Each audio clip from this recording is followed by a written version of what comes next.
paramilitary 17 candidates gets justice from Supreme Court। Yes दोस्तों, paramilitary force का 17 candidate का एक केस था और वो सुप्रीम कोर्ट से उसको जस्टिस मिल गया।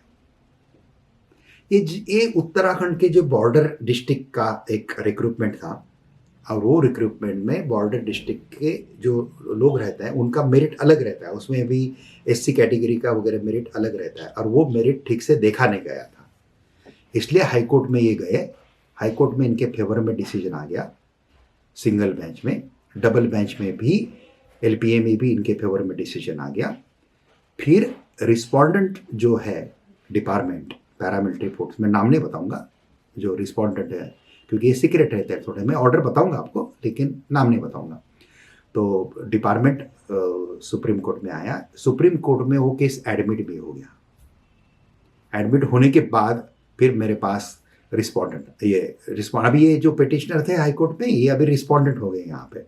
एक्चुअली हाईकोर्ट में केस चल रहा था ना, तभी इन्होंने मुझे कांटेक्ट किया था कि सर ऐसा ऐसा केस चल रहा है। मैं बोला कोई बात नहीं, आपके फेवर में ही आएगा, डोंट वरी अबाउट दैट, मेरी शुभकामनाएं आपको।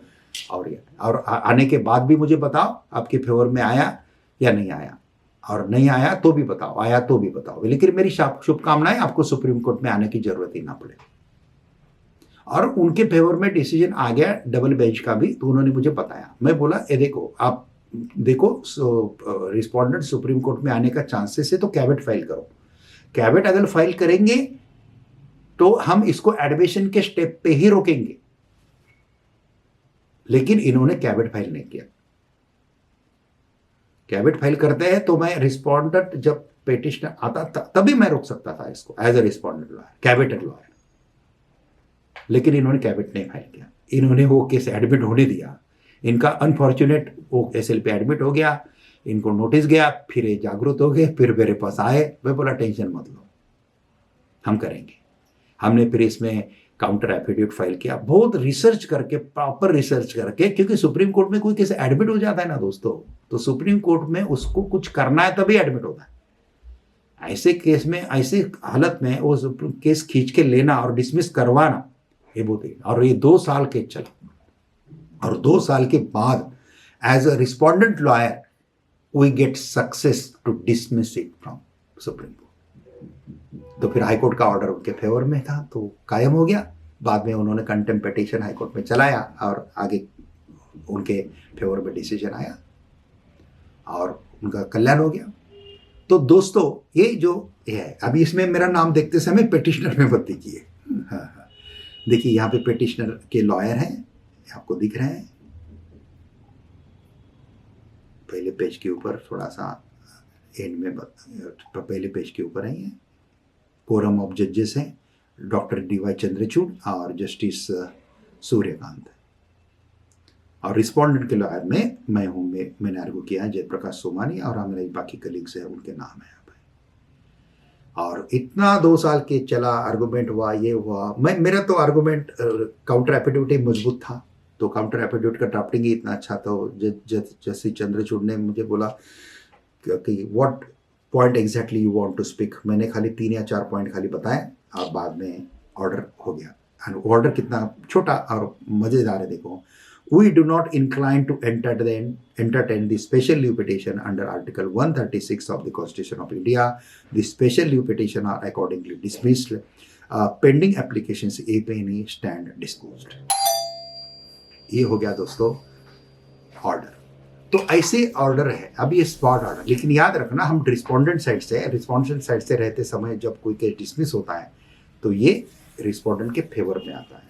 और ये केस में मैंने पहले ही बताया, ये जो 17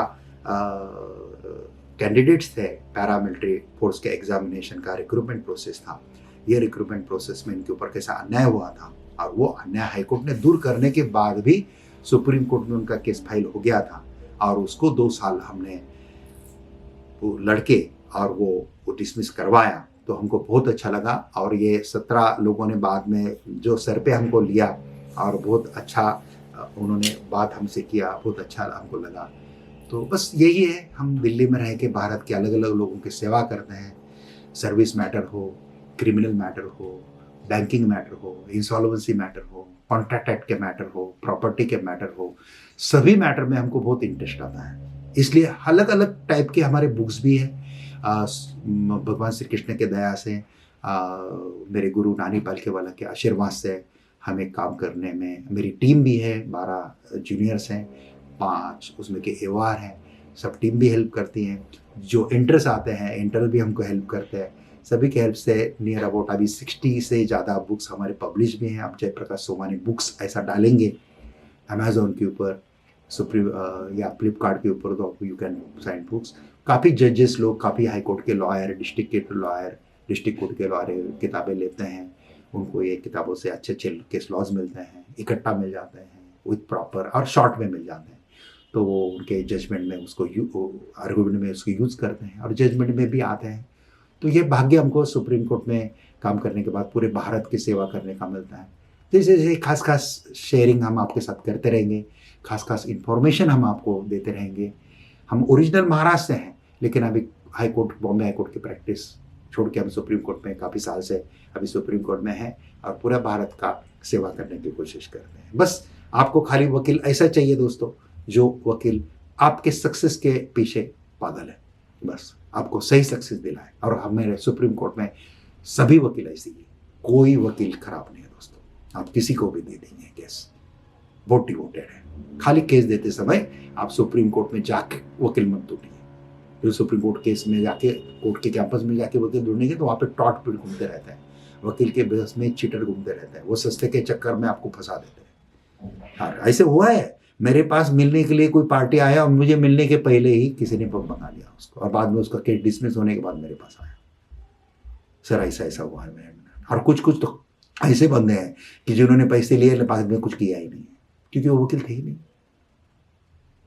इसलिए दोस्तों, गूगल है, आप एक सर्च इंजन है, आप फोन करो, ये करो, वो करो, देखो, देख बात करो। किसी लॉयर को पूछो कौन सुप्रीम कोर्ट में लॉयर अच्छा है, लॉयर को पूछिए, वो बताएंगे। लॉ स्कूल में पढ़ने वाले प्रोफेसर को पूछिए, वो बताएंगे कौन लॉयर अच्छे है। उनके रिकमेंडेशन चाहिए। बहुत सस्ता मत देखिए, बहुत महंगा भी मत कीजिए, आपके बजट के अनुसार काम कीजिए। लेकिन जे एक बार फोन कीजिए, पर्सनली आने की जरूरत भी नहीं है। सब डॉक्यूमेंट स्कैन करके वगैरह प्रॉपर भेज सकते हैं, फी भी ऑनलाइन ट्रांसफर हो जाती है, ड्राफ्टिंग करने के बाद हम भेज देते हैं। ट्रांसपेरेंट लॉयर चाहिए। हम क्या करते हैं, हम केस ड्राफ्ट करने के बाद आपको भेजते हैं, देखने के बाद उसमें कुछ ऐड करना करते हैं, फिर हम वो केस फाइल करते हैं। फाइल करने के बाद डिफीट क्लियर होने के बाद पूरा बंच इंक्लूडिंग एनेक्चर हम आपको भेजते हैं। आर्गुमेंट के पहले हम आपके साथ डिस्कस करते हैं। इतना ट्रांसपेरेंसी रख के फिर आपको पूरा यकीन रहता है कि वकील ने हमारा each and every point case में डाला भी है, and every each and point समझा भी है और कोर्ट के सामने रखने वाला है। इतना ट्रांसपेरेंसी जी लॉयर बताने वाला अगर है आपका, तो आपको सक्सेस जरूर मिलेगा दोस्तों। बस इतना मैं शुभकामनाएं देता हूं आपको कि आपको कभी सुप्रीम कोर्ट में आने की जरूरत पड़ी तो बस आपको जस्टिस मिले। आप अगर सही है तो जस्टिस मिले, बस इतना मैं बोलूंगा और यहाँ पे रुकता हूँ। जय हिंद, वंदे मातरम। Thank you very much. नमस्कार, मैं पूजा राय आपको एडवोकेट जयप्रकाश सोमानी जी का थोड़ा सा परिचय करके देती हूँ। जयप्रकाश बंसीलाल सोमानी सर्वोच्च न्यायालय में अधिवक्ता हैं। 12 जूनियर के साथ वो लॉ फर्म चलाते हैं, जिसमें 5 एओआर हैं। सोमानी जी भारत के हर राज्य और केंद्र शासित प्रदेश के मैटर बखूबी हैंडल करते हैं। सुप्रीम कोर्ट केस लॉ के ऊपर उनकी 61 किताबें प्रकाशित हुई हैं, जो अमेजॉन और फ्लिपकार्ट पे अवेलेबल हैं। लिंक आपको नीचे डिस्क्रिप्शन में मिल जाएगा। भारत के लगभग सभी हाई कोर्ट और डिस्ट्रिक्ट कोर्ट के अधिवक्ता इन किताबों का उपयोग करते हैं।